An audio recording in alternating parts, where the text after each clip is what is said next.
Nowadays, different industries are exposed to much more competition. Thus, we want to ensure excellence in our business to maintain customer satisfaction, exceed their expectations, and at the same time, reduce any costs of defects in our operations. That's why many companies build reputation for quality by gaining accreditation or certification with the recognized ISO standards. But are you confident enough that the management system you implemented is consistently complied? This video, presented to you by AGF Consulting Group, will help you understand why we must perform internal quality audit, as Clause 9.2.2 of the standard shows exactly what must be done for the management system to be effective, as well as look for improvement opportunities. Let us define first what is an audit.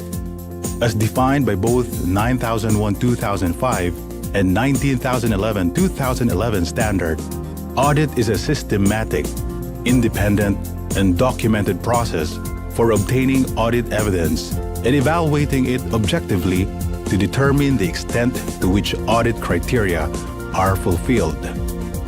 There are three classifications of audit. The first, party audit. This is conducted within the company by a qualified employee in which the independence of the area being audited is taken into consideration. This is also known as the internal quality audit. The second, party audit, is an audit conducted by an employee of a company in their subcontractor, supplier, mother company to check the conformance on customer requirements. And lastly, the third, party audit.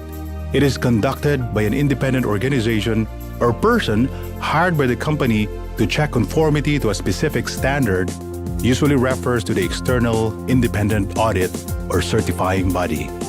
The purpose of audit and why internal auditors exist is mainly to verify the adequacy, compliance, and effectiveness of the management system. Remember that the aim of audit is fact-finding and not fault-finding. Other principles related to auditors are the following. Integrity. It is a foundation of professionalism, such as honesty, diligence, responsibility, and demonstration of competence. Fair presentation means the obligation to report truthfully and accurately substantial difficulties and unresolved diverging opinions between auditor and auditee are reported and disclosed. Due professional care, which refers to diligence and judgment in auditing. As an auditor, you exercise due care in accordance with the importance of task performed. Confidentiality, or the security of information. Information should not be used for personal gain or in a manner harmful to the legitimate interests of the auditee. Independence is the impartiality and objectivity of audit conclusions, free from bias and conflict of interest.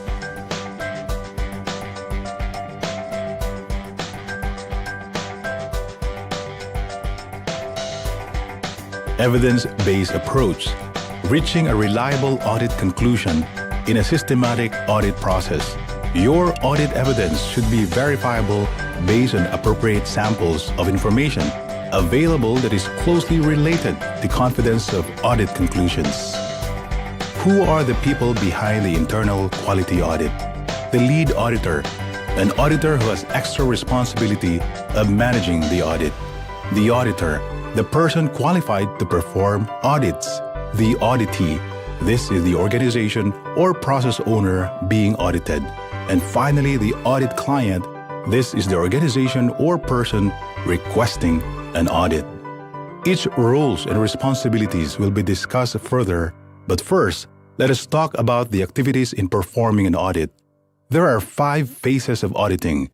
These are initiation, preparation, execution, reporting, and follow-up.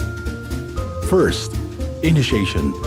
First thing is to appoint the lead auditor.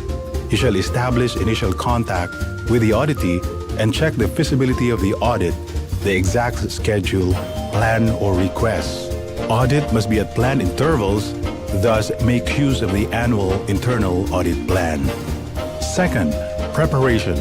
Once annual audit plan is approved by the management representative, you need to define the objectives of what are to be accomplished in the audit, criteria and scope or boundaries of the audit. Itinerary contains details such as exact date, time duration of the audit per area, location of the audit, auditor, and auditee representatives, and other resources needed for the audit. Next, the lead auditor shall appoint the auditors and activities to be done. Selection of the auditor shall conform to the following requirements as they are to be evaluated after audit. Competence or training. It is important that an auditor's knowledge on the standards and skills in the management system discipline to be audited is up to date. An auditor shall undergo trainings as required.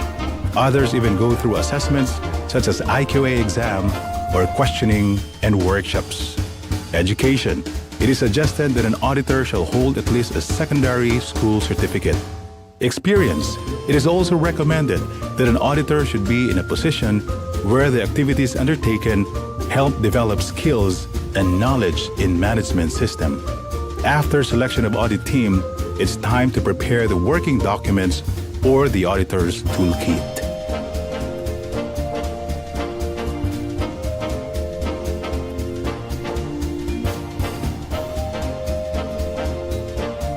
The auditor's toolkit includes the following: the audit checklist, clipboard and pen, audit itinerary, audit report forms, ISO 9001 standard, ISO 14001 standard, ISO 18001 standard, whichever is applicable. Third is the execution. Once everything is set, auditors may proceed with the conduct of actual audit, which is called the execution. First activity is to conduct an opening meeting by the lead auditor with the auditees. Opening meeting discussion shall include agreement of all parties to the audit itinerary. Introduce the audit team, methods or procedures of audit, including the grading of nonconformities, relevant safety procedures, and other conditions needed to be discussed. Obtaining information comes in 4 methods. These are observation. See if auditee's work matches with the company procedures. Asking question or interview. Check if auditee knows exactly what he is doing. These are some tips during the interview. Introduce yourself and explain why you are there. Develop rapport with small talk, eye contact, and smile when appropriate. Ask open questions. Usually starts with what, why, and how. Be assertive, but avoid arguments. Check facts and make notes. Do the show me please. Remain objective and calm, and acknowledge the auditee.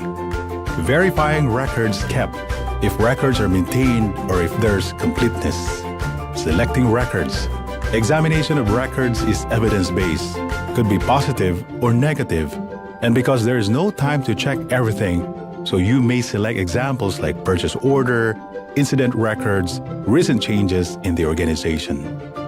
Next is the reporting.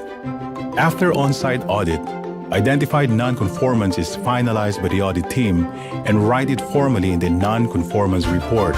Consolidated findings shall be summarized by the lead auditor.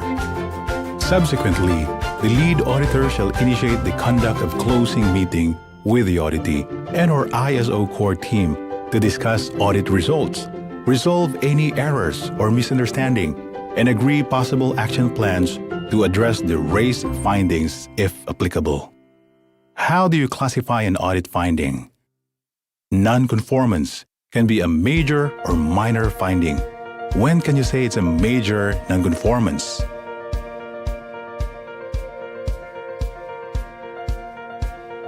Major nonconformance is the absence or total breakdown of a system to meet the requirements of a clause of ISO 9001 or other standard requirements.